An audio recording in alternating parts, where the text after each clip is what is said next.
Of course, as always, I want to welcome you all into this space. And, straight off or straight away, I want to remind you all that we're doing a live segment. So, like I said, I'm going to experiment and play with the live segment idea for a little while for the Thursday and Friday shows.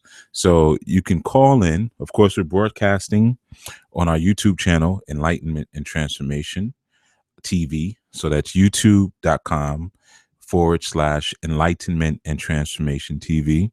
I urge you all to subscribe there and like, comment the videos and all of that other great stuff. But, you can also call in this evening if you'd like to build, ask a question, whatever, whatever.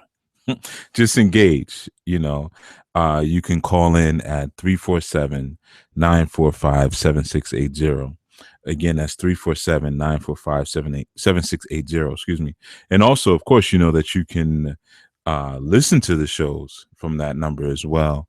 If you're, I don't know, if you don't have internet access, if you don't have a smartphone, or if, I guess if you don't have a smartphone, if you don't have any type of service, you can always just call in through the regular phone number as well, 347-945-7680.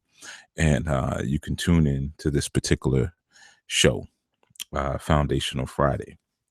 All right, so what I'm going to do, just to kind of get us started and to get everybody in the space, I'm just going to start, and while I'm setting myself up and get my mind in the right space, I'm just going to start with a little sonic libation, and then we're going to get right into our subject tonight, which is the movie Drop Squad. All right, we'll be right back right after this.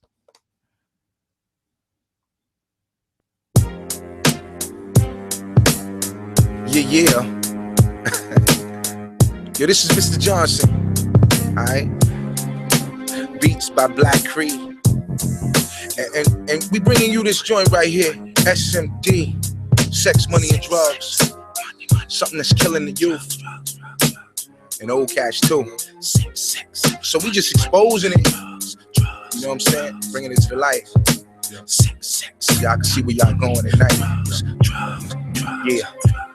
It be them women wicked as venom, sinning without no truth in them, grinning, thinking they with it, brothers just knocking boots.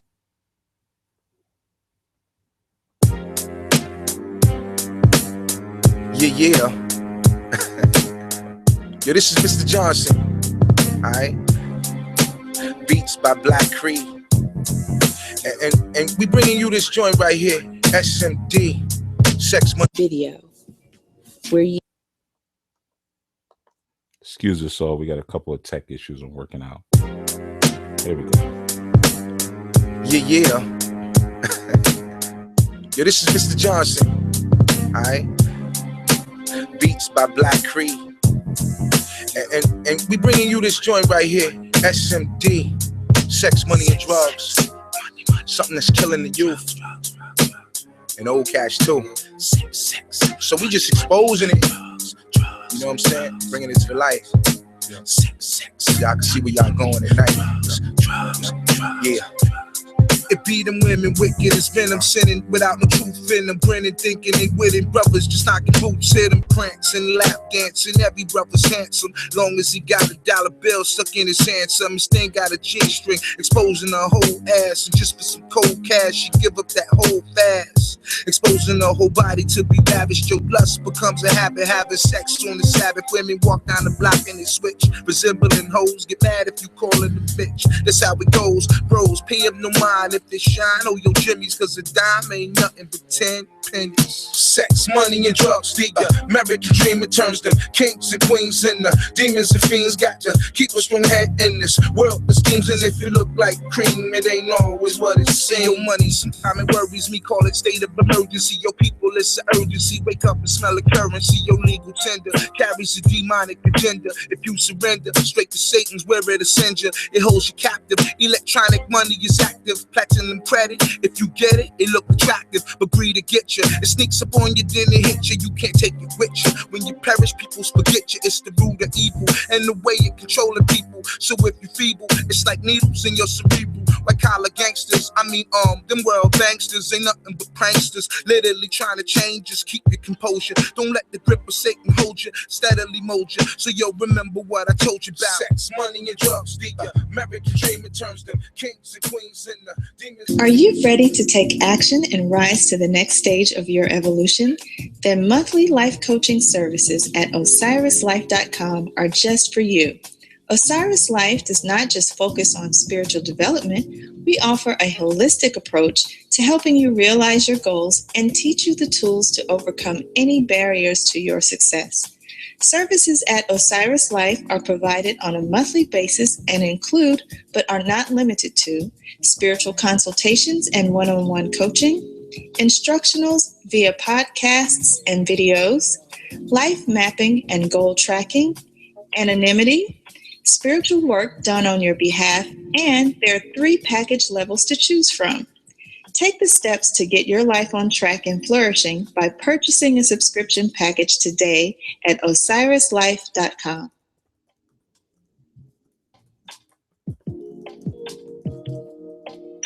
We invite you to share in the power of goodwill by becoming an ANU Nation sponsorship partner.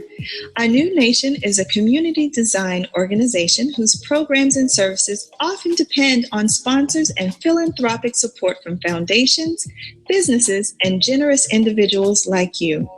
Our sponsorship program provides involvement by our affiliates in the 5 major markets, plus the impact of an international media campaign. By partnering with us, you join a powerful movement that supports thousands of people who find healing and personal growth and development with our help.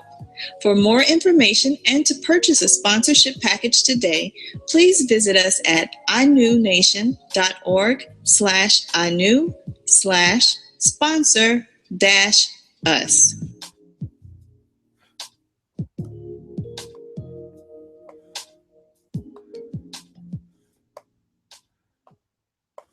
All right, so we're back, and again, I say peace and welcome to everyone. If this is your first time listening, or if you are a consistent and loyal listener, been riding with us for a while, I give you all the same universal greeting of peace. You know, I want to thank you all for tuning in on this evening, this Friday evening. I see we have some people on the phone lines, and I'm sure we have some live listeners on the web as well, and as well as on the YouTube side. So thank you all for coming through. And as many of you know that Foundational Fridays is a segment, just to clarify, it's a segment that, you know, where we deal with the esoteric aspects of our struggle, of our movement, you know, and to kind of really just provide some clarity for you all in terms of what we're doing here. Masterminds Monday, which airs on Mondays, that deals with our economic situation and our wealth generation. And I know a lot of times, sometimes we think we don't need to be as tuned into theories, concepts, and even just some of the experience that people can give us, you know, in regards to wealth generation, because we're already earning, you know, a lot of money. But we have to be able to make the differentiation between earning a lot and accumulating a lot of wealth. You know, a lot of us earn a lot, you know, it relatively, you know, but do we have assets and things that we can hand down to the next generation? Do we have something that we've given them to build on? If not, then we need to learn about wealth generation and wealth accumulation. So that is, you know, just some of the stuff that's dealt with. But of course, on Mastermind Money, it's not just about money. It's about how the spirituality infuses itself into the money work. So it's the financial rituals and things like that. Everybody always asks about. I'm trying to get a job. I'm trying to get this or that. Well, what energies do you work with, and how do you work with them? What do they represent? Then on Wednesdays, we have Anu Asafo, which that's the warrior scholar aspect. And that Anu Asafo, we're dealing with not just the Anu work, you know, the work that we do, but the work that other people are doing. Anyone who's doing something that's in alignment with the mission. As you probably have noticed, when we first started Anu Asafo, we were airing it on Sundays, and we had a lot of guests. It was mainly just guests. And then over time, I decided that I didn't want to do guests anymore because I couldn't really stand by the mission of everyone who was coming through, and I wasn't really positive that I was highlighting African centered achievement. Some people were highlighting their accomplishments, but I don't know if we were really highlighting the achievement at the level that I wanted. And there are certain people that, like when Dr. Africa came through, Malimu Baruti, Nalani Valentine, certain, and I'm not to leave anyone out, of course, but certain people came through, and they really are on the mission. But a lot of people may not necessarily be on the mission that we're on. So I knew Asafo, what we do in that segment is we go through some of the archives of my shows and different ANU concepts, and we clarify it. We recap, we highlight, we bring clarification to the studies, to the classes, to the concepts, and that's also a live show. So that's a really cool experience. And then Thunderground Thursdays, we're dealing with spiritual activism. How do we put these things into action?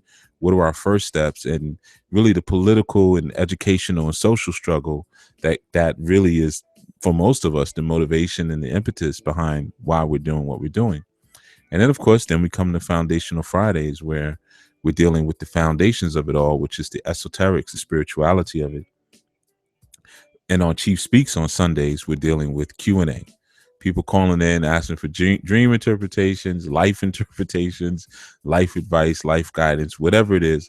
But that's an opportunity. Although now we're doing some live shows, but that was the only opportunity for people to speak to me directly in a kind of an open form manner. And it probably still is one of the best because the show is longer than all of the other shows that I do. It's 2 hours. So, just for the new listeners, so what's going on and what this is, what we're doing and when we're doing it and why we're doing it. I think that's important. I think that's very important, actually. So tonight we're talking about the movie Drop Squad. And if hopefully some of you or most of you had an opportunity to go check it out. That's why I kept giving everyone a heads up, like, hey, we're gonna, Drop Squad. So you can go check it out. And I know it's an old flick. It came out in 94, and it was done by Spike Lee. And that Ving Rhames in it, Vanessa Williams, what's the brother's name? Richard Thomas Allen. I know it's Thomas Allen. It's the last two, but he was the one who played Frank, the father of Moesha. I mean, that's an old show too. Like, that's recent, but very brilliant man. I know him just because outside of acting, very, very, very brilliant mind. I think he's, to me, he's got a much more talented mind for linguistics. I mean, he's got a PhD in social linguistics, but that's how I actually came into the knowledge of him many years ago. And then I saw him later as an actor. So I thought it was cool, that he was able to, transcend different fields like that. But it was a lot of good. Eric LaSalle was in that movie. There's a lot of good people in the movie, and I will give you the premise. I've already decided that this show is going to be a 2-part show because there's a lot to cover with Drop Squad. It's kind of like I figured, like I said, like Rosewood, and of course, coincidentally, we have Ving Rhames again, and he was also in Rosewood, and he plays a key role in this film. He plays a brother by the name of Garvey.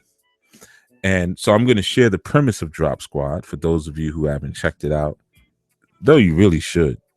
I mean, you really, really should. It goes in the vein of some of our classic films. One of the things that we got to always remember is that, especially as it pertains to Black manhood, we don't get to see a lot of it. We really don't. You don't get to see a lot of real Black manhood, and sometimes I think people are a little ashamed to express the fullness of the Black manhood, especially if you have non-Black friends. You may feel like The expression, because the expression of your manhood in any racial perspective is going to deal with, you know, your achievements, your conquests, your territory, and things like that. And you may be ashamed about some of the things around, some of the situations surrounding that, or you may feel afraid to express maybe your disgruntledness at the fact that some of those things may have not materialized for you. And you know, sometimes we're worried about how our non-white friends, non-black friends, will take that. If you have non-black friends, there's a show, and I'm going to do a breakdown on it. There's a show that used to come on back in the days that I still watch. I have copies of it on DVD and on 2 different hard drives in my house. And it's the name of the show is Hawk, and was starring and produced by a brother by the name of Avery Brooks. And I remember when that show went off the air, because it actually only had 1 season, but I mean, with an amazing season that it was, amazing. And you know, he had started on a show by the name of Spencer for Hire, and he had did a guest spot on Spencer for Hire, and eventually ended up working a breakout situation for himself. And these are all old 80s shows, so I mean, a lot of you might even know what I'm talking about, but the magic of Wikipedia, right? So so yeah, you know, with that particular show, I remember when it went off, the first thing that went through my mind, I remember I said, you know, America is not ready for that much black manhood. It's overwhelming. It's just too much. Too much. He's not smiling. He doesn't crack jokes. He's saving his community. You know, he doesn't have a non-black sidekick, you know, a comedic non-black sidekick. You know, we only ever see him doing the work. You know, America's not really ready to understand that is really what black men are. You know, and I'm ready to it's just too much. It's overwhelming. You know, so Drop Squad was always one of those movies for me where I was able to rejoice in the black manhood, and not just the black manhood. Would really always warm my heart about this particular film was the Black brotherhood and sisterhood, but just seeing men work together, have disagreements, and comply with the leadership hierarchy and say, you know, I'm not really feeling how this is going, but I'm dedicated to the work that we're doing. You know, those of you who've seen it, you'll see the different parts I'm talking about. But the actual premise of the movie Drop Squad was basically this. We're dealing with some brothers who come out of the Black Panther movement, and they're based in the Maryland area, and I mean, presumably Baltimore.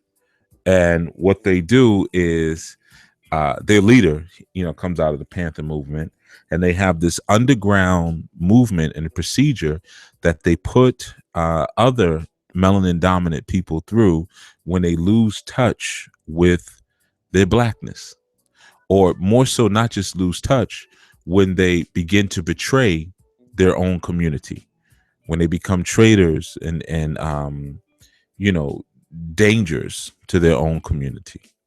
You know, so the process is basically, and just so you know, this is not that original of an idea. There was a crew like this out in Oakland who was doing something similar, and you find that when you look at the movie The Mac. If anybody's ever seen The Mac, there's a scene in there where Goldie's brother, he's chasing down his crew is chasing down drug dealers in their neighborhood, and then they're basically like just getting rid of them, you know. Well, that scene was actually included in the movie The Mac, because at the time The Mac was actually based on a very popular and notable and accomplished gentleman of leisure in the Oakland area in California. And there was a crew of, because you know, Oakland, I mean, it's the Panthers. So I mean, that Bay Area, even the Bay, they still have a strong consciousness there. But they had approached the movie producers when they were filming, and they said, listen, you can't do this here. Like, we're not even going to let this movie happen if you don't include this conscious element in the movie. You're not just going to come here and make a movie about someone who, who we feel, was damaging to the black community.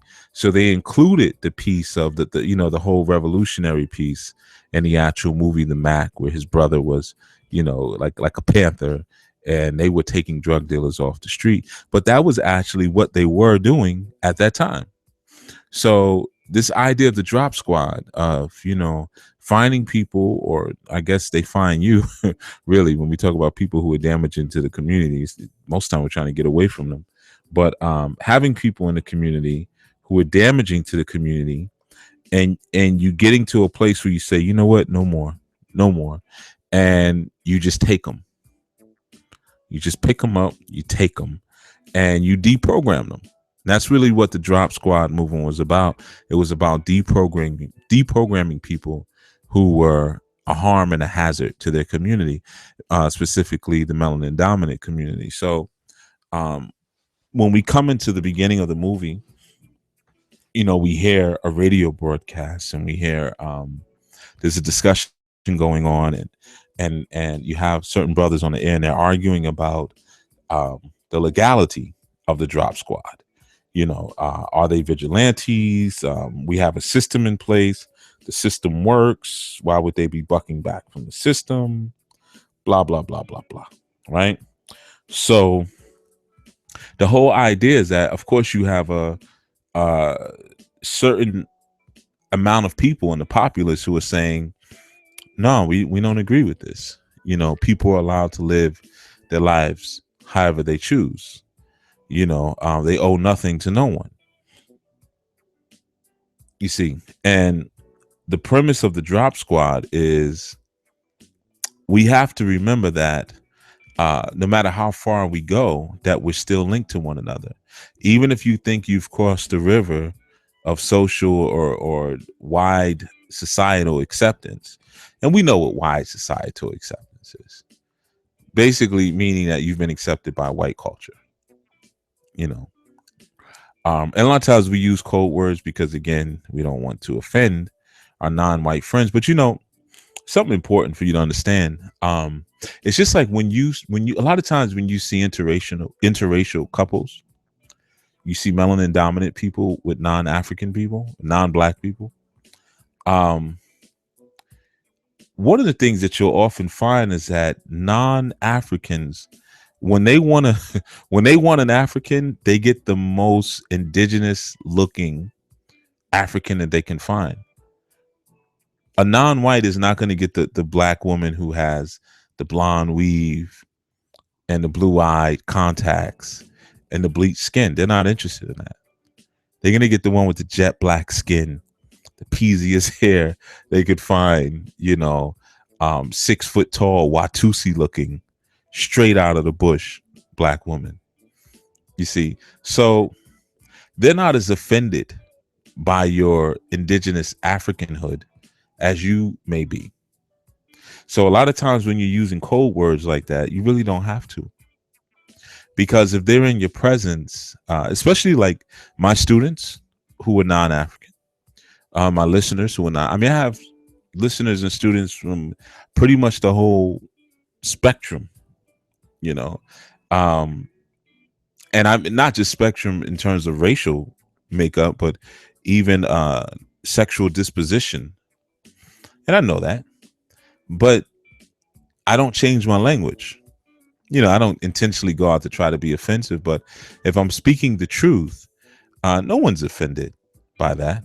They may feel a little uncomfortable if they were in my presence, because you're reminding them of something, but no one's offended. I think it gets more awkward and more weird when you're trying to skip, hopscotch around what's actually going on. So yeah, like I was saying, a lot of times the whole idea of what we call, acceptance is really being accepted by white people, right? So this movie is about individuals who have not only aspired towards acceptance in that way, but have even done the work of maybe certain non-Africans in their destruction initiative towards melanin dominant people. So of course you had people in the movie who were drug dealers. They were dropped because what these brothers would do is they would drive around in a green drop squad van, and now you probably know, for some of you who are a little younger, you probably know now where Sister Abundance Child got the name for her kitchen, Drop Squad Kitchen. Those of you who are familiar with Abundance Child. But so yeah, so they would drive around. They would pull drug dealers or whomever. They could councilman. They had a councilman. They had a pastor in there, and a lot of times they would get calls from members in their family or their community, and they would pull up, grab them, however they could get them, usually drug them, and then they would take them into these secret facilities where they would then proceed to deprogram them through different series of reminding them who they are, showing them what they've actually been, to the community, and just a whole series of really just mirror therapy in many senses, right? So that's the general premise of what the Drop Squad team was. And one of the rules that they had was that they weren't beating up on the people that they caught. So they had to talk to them. And as you see in the movie, this became a point of contention between the leader and the brother played, you had Ving Rhames, his character. Because you had Rocky, who was the leader, and then you had Garvey, who Garvey was kind of like his lieutenant. And it became a point of contention because he was saying, listen, this is not the 80s anymore. Like, things have changed, and just talking to people is not working. Because originally the way the Drop Squad would work is that they weren't even quote unquote kidnapping. Well, they were kidnapping. They weren't kidnapping people, but in fact what they would do is they would just go talk to them. They would they would invite them over to their homes and just talk to them about what's going on in the community and what they're doing and how they need to make a change. And that was effective for them at that time because that language people were still very open to listening to. People were still very open to speaking and talking, and because a lot of the concepts were brand new. I mean, just like there was a time when people who smoked, people didn't know that smoking was harmful. So, you see old movies and you'll see like Catholic priests with a cigarette in their hand, smoking. Everyone had a cigarette. No big deal. Just like you go to Rite Aid and get cocaine. No big deal, And then as we learn more, we learn different things. We change the agenda or we change the culture now based on what we know. So one of the discrepancies that Garvey had with Rocky, he was saying, listen, people are not listening anymore, man. We got to use a different type of language. Basically, we got to beat some behind. We got to beat these people up and let them know that we're not talking. We're not doing. You're not going to come into our neighborhoods and destroy our neighborhoods. And Rocky, of course, disagreed with that. He said, that's not what we're here to do. Because these are still our people. And the truth is, it may not have been as highlighted in the movie, but whatever is achieved by force has to be maintained by force. And you're not really, this goes to I did a show some time ago. Can't remember the title, but I was dealing with just the concept of integrity, and sharing and honor, and sharing that, you can't really instill honor in a person through structure and regulation. It doesn't work that way. You can instill a sense of honesty where they say, okay, these are the rules and I won't violate the rules because you've shared them with me and I know what the penalty is. So I will be honest and I will move through life like this. But honor comes in when you have a code, you see. And when you have that code, you say, I'm not going to do this because this isn't right. I move through the world like this because this is the right thing to do. And you relish in that honor because you know that you're aligning yourself with higher principles. And a lot of times, unfortunately, parents do a horrible job because they don't teach their children about integrity and respect and honor. They don't even have those conversations. They only discipline them.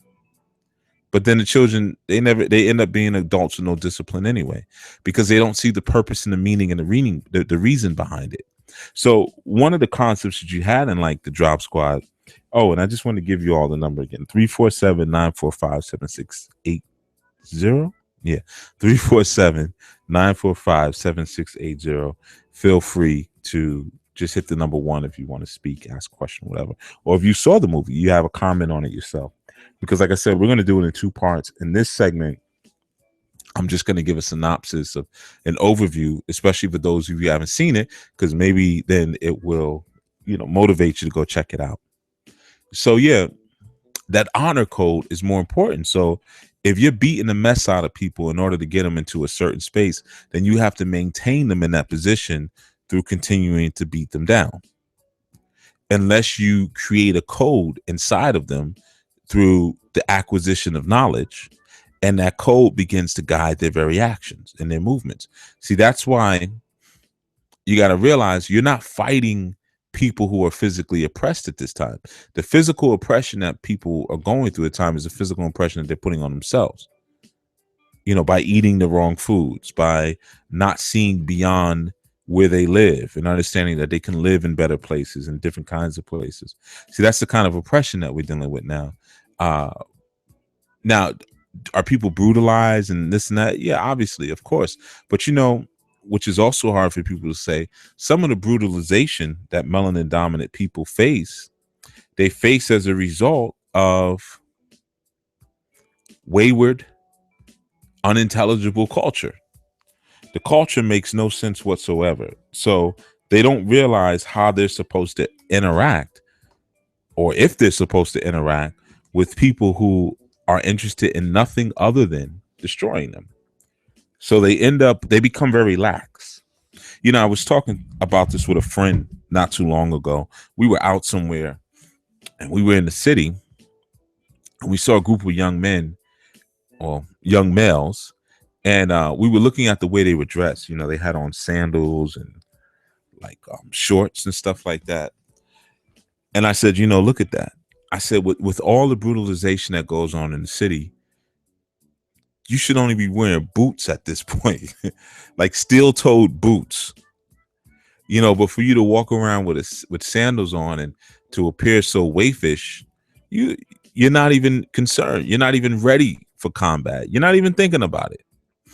I was sharing that with someone recently. We were talking about music, and I said, this is why everyone talks about the golden era of hip hop, the 90s, the mid 90s, the golden era. I said, this is why it will never come back, because people don't understand that golden era of hip hop was birthed, through a desire to achieve some form of Black masculinity. So the music was rougher because the people were rougher. They were tougher, and then when we had the Million Man March in 95, you combine that with now some level of social, or feeling a sense of social obligation. But that's not, in order for that type of music to come back, you have to now reverse the effeminization process that has happened with the young males now. So it's connected to one another. So we were building on that, just that whole process and what it means and how it translates into different areas. So like even a movie like Drop Squad, you're not going to see a movie like Drop Squad again. That's why we have to, it's a shame, because a lot of times when we're doing, that's why I felt it was necessary to start doing breakdowns on movies like that, like Rosewood, like Drop Squad, and many of the other ones that we're going to end up doing, like Soldier Story and these type of films, because you're not going to see them again. Because things are going to continue to decline in a certain space. It takes a certain type of mind to make these type of movies. And there weren't that many people making those type of movies anyway. So we're not, even when we speak about hip hop and the golden era of hip hop, or we look at a movie like Drop Squad, and I know a lot of times through our desire to really stroll down memory lane, we maintain like these beautiful memories of what it was like. Yeah, back in the days, we were conscious and we were doing this and we were doing that. Like, especially when people talk about the 90s, and the 90s, like the height of the crack era. We weren't doing that. We were messed up. We were still reeling back from Reaganomics. We were still dealing with Ronald Reagan, with what he laid down. And then in Cali, they had the whole war on drugs, where they're taking tanks and knocking people's doors in, You know, that's those, like that story. I mean, not the story, the song, 6 a.m, cops at my door. That's what that's about. That quote unquote war on drugs that they created when the local police department started buying all of these tanks and like extreme riot and army gear out in California. You see? So the majority of what was going on, or the majority of the people, even when movies like this were coming out, there were other type of movies that people were more interested in. 94, I mean, Menace to Society came out in 93. You had Menace to Society, you had The Boys in the Hood, you had still gangster flicks that were coming out, and people were a lot more interested in that than a movie like Drop Squad. So sometimes we have to put things in perspective, and that's what one of the biggest themes in this whole movie was about: perspective. Like being mindful of where we're at in this time, being mindful of where our people are at in this time, and being sensitive to that. And that was one of the issues. You had Rocky, who was being accused of just losing touch with what was going on around him, and the information or his methods were no longer relevant. You see, and that's a real accusation, because that's one that I make a lot. Right? It sounds like me when I'm talking about different forms of spirituality and people are asking certain questions. A lot of times you'll hear me say, like, we're in a new age now. We're new kind of people now. You're still trying to achieve something that's so old and possibly irrelevant at this point, and you don't realize it because you think because it's old it's good. But we're going to get into more of this. We're going to take actually a quick break, and then after that break, we're going to come back with more on just the concept in the movie Drop Squad. ANU-bookstore.com for book releases from ANU Publishing, such as Grasping the Root of Divine Power, Solutions for Dysfunctional Family Relationships, and Natural Hair for Young Women. At anu-bookstore.com, you'll find books on the Orisha tradition, African religion, divination, cross-cultural relationships, and many more forthcoming titles. At anu-bookstore.com, you'll find works that serve your journey to evolution and high vibratory sustainment.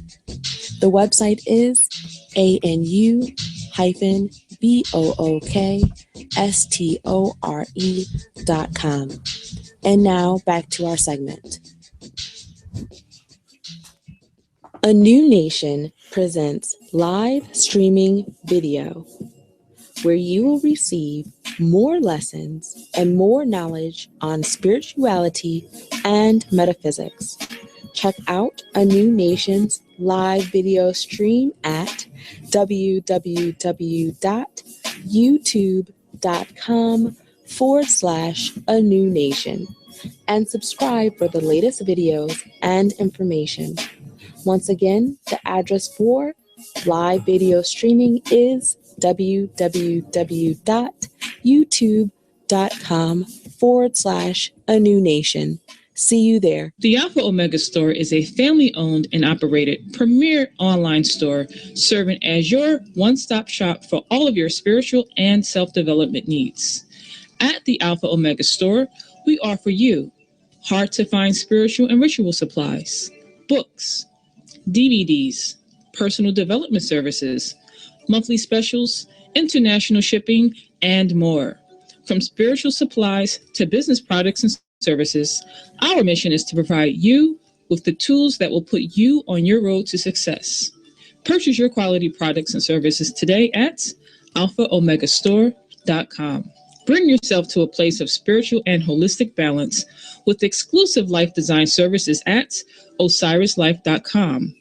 At Osiris Life, we offer our members exclusive one-on-one instruction, including 3 monthly service level options to choose from: monthly spiritual consultations, monthly podcasts and videos, custom tailored development plans, spiritual work done on your behalf, life coaching and support, and working solutions with real results. Awaken to your personal greatness and purchase your membership package today at osirislife.com. And now, back to our segment. Yeah, so we're back with more Foundational Friday on Enlightenment and Transformation. And before we left for the break, we were building on the movie Drop Squad. And just really, like I said, I just wanted to put the movie in context first. Because like when I did the movie Rosewood, a lot of people had responded. They shared that they were really appreciative that I gave a lot of the historical background around the actual film first. Because, a lot of times when we go in with the esoteric films, we don't really need to do that because they're fictional. So we may give the plot synopsis, the background in that sense, but we don't really talk about what was really going on in the world at that time, So you see in that particular movie of Rosewood that there were relevant things that were spoken about, or even figures who, there was mockery of like even Shahrazad Ali in there. They had a woman named La Aisha Ebo. She was supposed to be Shahrazad Ali. And they were getting on her about some statements in her book, but the thing is, like I said, really in putting things in context, sometimes we really love to bask in the glory days of our consciousness from 20 or 30 years ago without realizing again that those who are awake, and not just awake, but trying to do the work. And I mean, the real work out here, that was one of the things that always struck me about Drop Squad, because when I watched the movie, I didn't see any reason why we didn't have a Drop Squad. Get something to drink here. But one of my issues had been when I watched it, I said, this makes sense. We need this. Where's it at?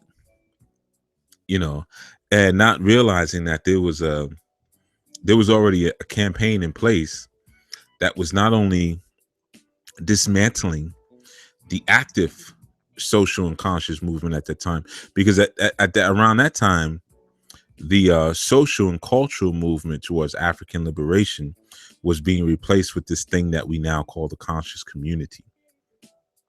So that was used and put in place to take the momentum away from the actual African liberation movement. When we say the conscious community now, it's wide open. And conscious of what? If I'm into food, let's say if I'm into yoga, I now get into the conscious community. Especially if I just put an Egyptian or Kemetic or Zulu or Ethiopian word in front of it, or name it with one of those words. Now I'm in the conscious community, but you don't really know what I stand for. You don't know how I'm living. You don't know why I'm doing this yoga. Am I doing this yoga or whatever it is? And I'm not picking on anyone who does Egyptian Kemetic yoga, because I think it's awesome. Actually, I'm using it as an example. But am I doing it so that I can be flexible enough to destroy my enemy and repair my community? Or is it just I just like yoga and I found a niche yoga? So that replacement of liberation movement with the conscious community was one of the greatest damagers to the actual movement. Because now everything sits still and it becomes invisible. So when something happens, people will say, I'm going to meditate on it. They're going to give you all these invisible answers. Like, I'm going to go to my ancestors. I'm going to meditate. I'm going to reflect on it. I'm going to take that to my shrine. See, it's all this invisible stuff that you don't necessarily have to quantify the results of. As opposed to saying, we're going to go down to City Hall. We're going to go to the high school. We're going to remove that preacher from the pulpit. No, see, that's tangible stuff. So that's the direction that the movement was going in. The most hardcore hip hop group that we had out at that time was Public Enemy. They were the roughest and toughest thing that hip hop had ever seen. You see, so imagine a banner of that going forward. So it was dismantled by the conscious gurus and the metaphysicians who said that none of this stuff even matters anyway, because none of it is real. We live in a holographic universe. And that information was so interesting that everyone got in on it. Wow, anyone could be a part of this. Doesn't matter what I stand for. Doesn't matter what I'm doing. I can be a part of the conscious community. And there's just certain perks and there's certain assumptions that come along with that we never really looked at. We're assuming that certain people are a part of certain things and they care about certain things, but they may just be into vegan cooking. They may just think the Yoruba tradition is just a beautiful tradition. That's it. Has nothing to do with getting my people free. It has nothing to do with reclaiming something that was taken from me. None of that. So, like I said, there's several reasons why we may not see movies like this come forth again. Yeah, you're going to see a lot of slave movies because that makes sense based on the movement of what's happening. You do those little taster tests. It's like I've seen people get robbed before, right? And I can always tell when someone's getting ready to get somebody because, like, especially if it's like somebody they know. I saw a guy get robbed for his ring. Well, I mean, I knew him. I knew the guy who robbed him. I knew the guy got robbed, and I knew it was getting ready to happen. Like he had just got this ring, and the guy had like started playing with him in a certain way. He kind of knew him a little bit, but he kind of started to punk him a little bit because he wanted to see how much he could get away with. And once he realized he could get away with a certain thing with him, he knew that it was going to, what we call an easy Vic or sweet Vic. It's going to be an easy person to rob, because he's not going to do anything because I violated his personal space and his territory so much at this point, and he hasn't done anything that I know I can easily rob this ring from him. You see? So I show you five to six slave movies. No one goes up in arms and burns down a movie theater. I pretty much know what I can do to you at this point. I kill a couple of your children. No one's going to care if I kill an adult because, I mean, killing a child is like the most heinous thing you can imagine. So when I kill an adult woman, no one's really, because you killed a child already. And now when I kill the man, that just doesn't even get reported to the news. Because I already saw what I can get away with, and there's cutoff points. There's certain things that people say, you take off Basketball Wives or Love and Hip Hop, replace that with a news show or something, people gonna protest. Or this, I guess, is Empire show that everyone's talking about now. I haven't seen one episode because me watching Empire is like, just tell me to like eat a cup of sugar or something raw, or just a pork chop sandwich. Like, I'm not going to do something that I know is toxic, So I've never seen one episode of Empire. I've never seen one episode of The Wire. I've never seen one episode of Basketball Wives. I've never seen, what's the other one? Housewives of Atlanta. I've never seen one episode of any of them. Because why would I? So coming back to Drop Squad, what I'm speaking about is just the context. And one of the things that was said in the film is that, time dictates agenda, and the times have changed. So the agenda has to change. But sometimes we don't realize that the agenda is manipulated and changed based on the times that people want to create for us. I spoke about this in the show Artificial Intelligence, where I shared that you don't have to worry about the robots. You have to be more concerned about the social programming that heralds the way and the arrival of the robots. So what's going on? Like, why don't we have movies like that anymore? Why have we been terraformed into a space? If you even look at our movie, look at our artists. There was a time when like musical artists were adults. You remember that in the 80s? They were like men and women. And then it came to a point where if you're anything over 30, forget 30. If you're over 20, 25, you couldn't get a record deal. You see, it had to be children, kind of like the modeling industry. So why is it that we didn't want adults teaching us about love anymore or teaching us about politics anymore? I mean, that was the beauty of hip hop. When hip hop came out, I was like, this is for the young people. So girls could get into it, guys can get into it. And of course you had your stars here and there, like your Lisas and stuff, people who were young and they got on, as R&B people. Stacey Lattimore, Lattisaw, Stacey Lattisaw was another one. She was a kid, when she got put on and was doing music. But for the most part, you had Colonel Abrams and Alexander O'Neill and Vesta Williams and you had Charlotte, grown people. So what was being created at that time so that something could be now introduced into the pool later on, you see? So this movie Drop Squad, what it really was about, it was about removing that situation, removing the possibility of that external influence terraforming the actual community. That's what it was about. You see, taking action on things that were obviously and clearly damaging to the community, and not sitting here and pontificating over it and analyzing it. What we need to do, what we need. No, we're just going to go do it.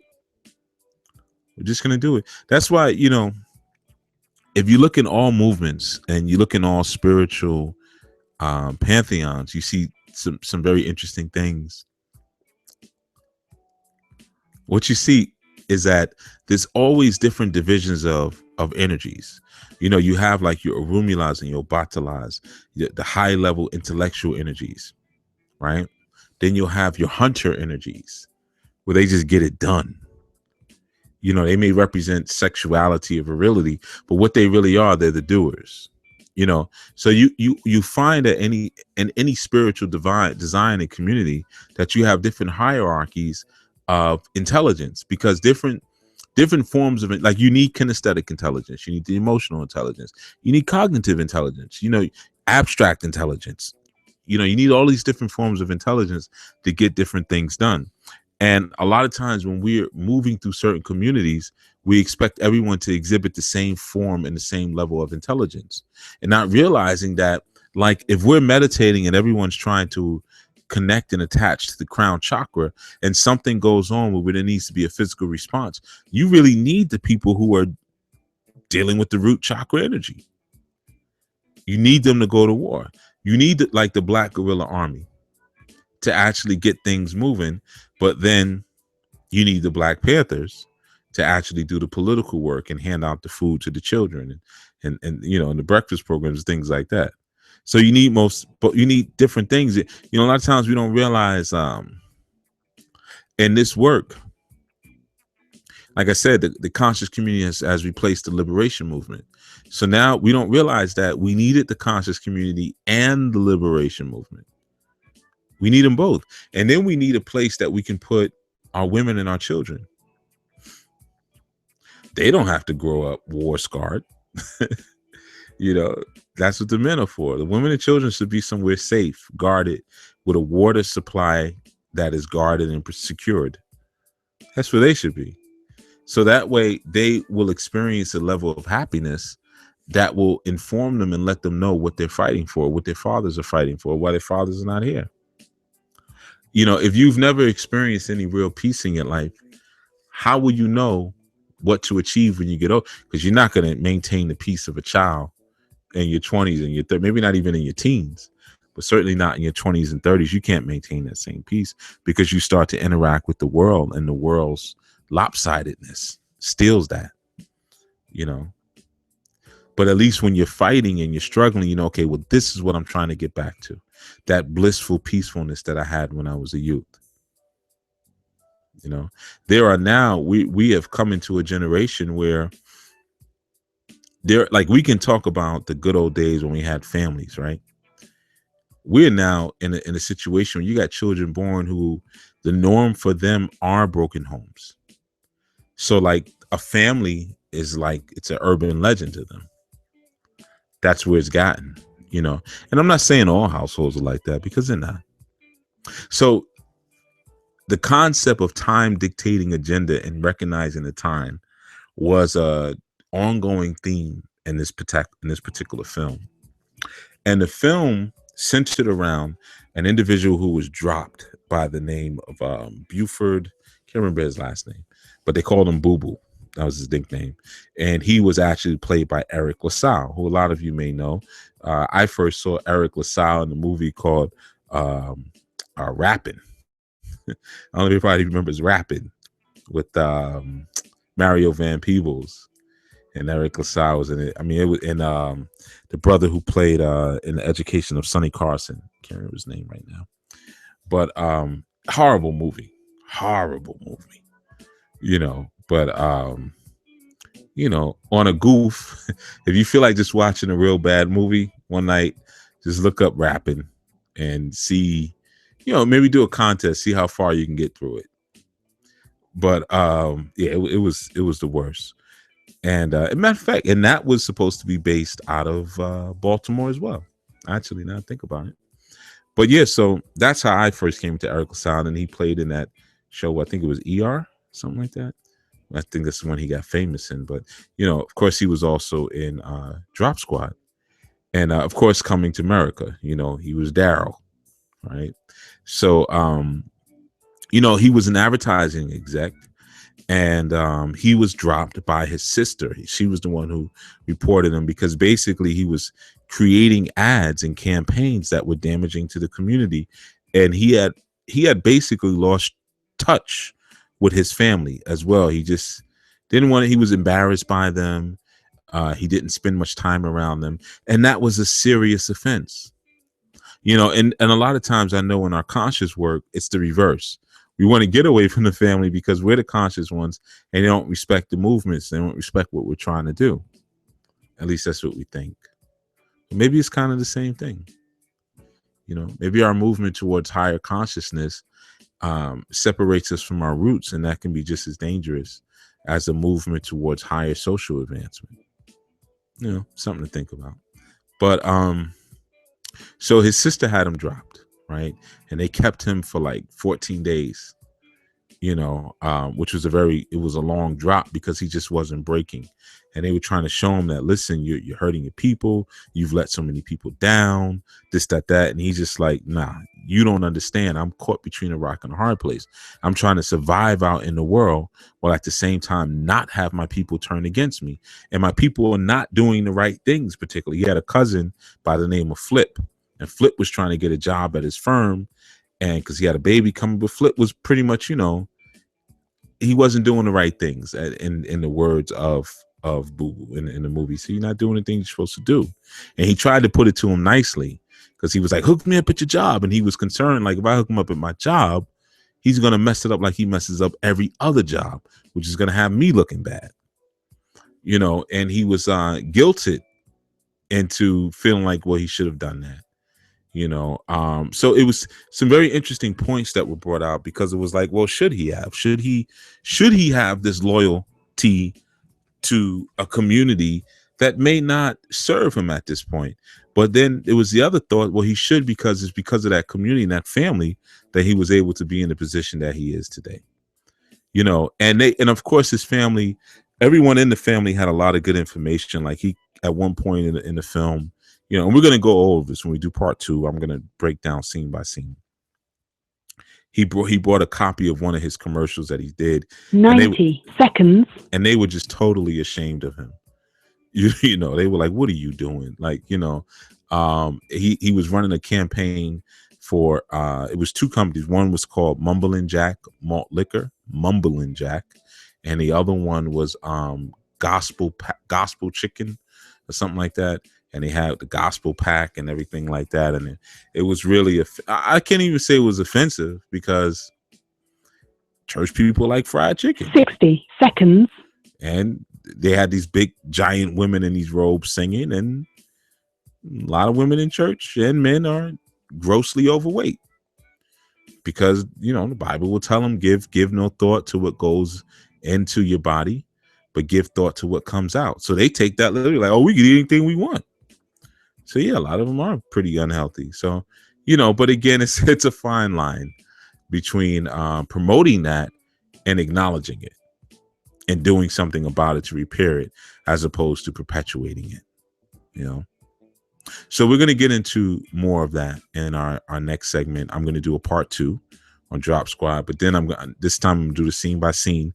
But I just wanted to give you guys a taster, so maybe you could go watch it, and then next time when we do it, then we can really go into it. All right. So that has been our Foundational Friday on Enlightenment and Transformation. I want to thank you all for tuning in. I have been Chief Yuya. I still am Chief Yuya, and I'll be Chief Yuya this Sunday, 11 a.m. Eastern on Chief Speaks, and we'll be broadcasting. You can call in 347-945-7680. I look forward to speaking to you all then. All right. Until such time. Peace.